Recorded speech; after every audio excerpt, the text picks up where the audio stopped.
ಓಂ ಶ್ರೀ ಪರಮಾತ್ಮನೇ ನಮಃ.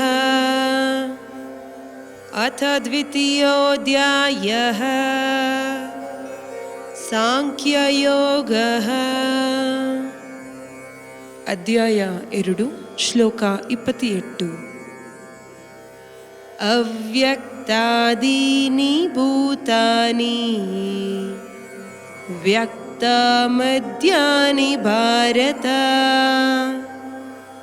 ಅವ್ಯಕ್ತನಿಧನಾನ್ಯೇವ ತತ್ರ ಕಾ ಪರಿದೇವನಾ.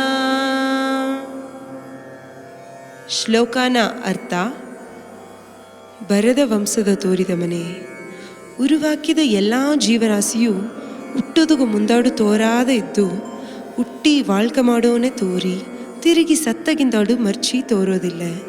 ಅತ್ತಪ್ಪನೆ ನೀ ಏನಗ ಎರುಕುಲಾರೆ.